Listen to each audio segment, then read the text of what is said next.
பரந்தூர் விமான நிலையம் தொடர்பாக மத்திய அரசு ஒரு புதிய விளக்கத்தை தந்திருக்கிறது. இது குறித்த கூடுதல் விவரங்களை வழங்குவதற்காக எமது சிறப்பு செய்த பிரேமி இணைப்பிணைக்கிறார். வணக்கம் பிரேமி, பரந்தூர் விமான நிலையம் தொடர்பாக மத்திய அரசு அளித்துள்ள விளக்கத்தின் முழு விவரங்கள் என்ன? வணக்கம் ராஜேஷ். பரந்தூர் விமான நிலையத்தை கைவிடுவது தொடர்பாக தமிழக அரசிடமிருந்து கடிதமோ கோரிக்கையோ வரவில்லை என மத்திய அரசு விளக்கம் அளித்துள்ளது.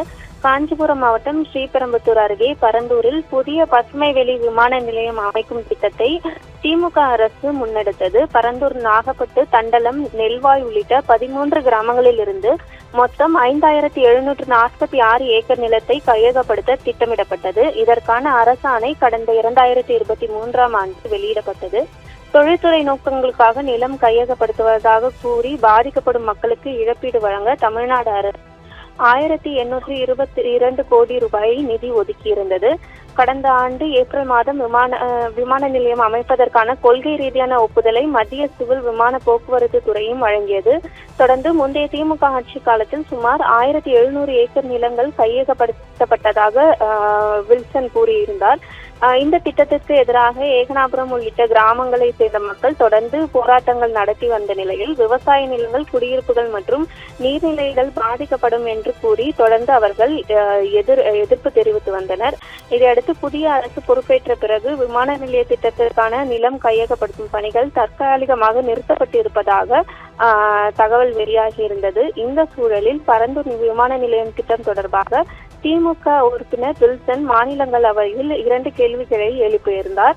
அதன்படி திட்டத்தின் தற்போதைய நிலை, ஒவ்வொரு கட்டத்திலும் ஏற்பட்டுள்ள முன்னேற்றம், மொத்த மதிப்பீட்டு செலவு, இதுவரை செய்யப்பட்ட நிதி ஒதுக்கீடு மற்றும் திட்டத்தை நிறைவு செய்வதற்கான காலக்கெடு குறித்து விளக்கம் கேட்டிருந்தார். இதற்கு பதிலளித்திருந்த இணையமைச்சர் முரளிதர், பரந்தூரில் சர்வதேச பசுமை வெளி விமான நிலையம் அமைப்பதற்காக தமிழ்நாடு தொழில் வளர்ச்சி கழகத்திற்கு கடந்த 2025ஆம் ஆண்டு கொள்கை ரீதியான ஒப்புதல் வழங்கப்பட்டதாக தெரிவித்திருந்தார். தொடர்ந்து செப்டம்பர் மாதம் டிக்டோ சமர்ப்பித்த விண்ணப்பத்தின்படி திட்டத்தின் முதற்கட்டத்திற்கு 10,500 கோடி செலவாகும் என மதிப்பிட்டிருந்ததாகவும் அவர் கூறியிருந்தார்.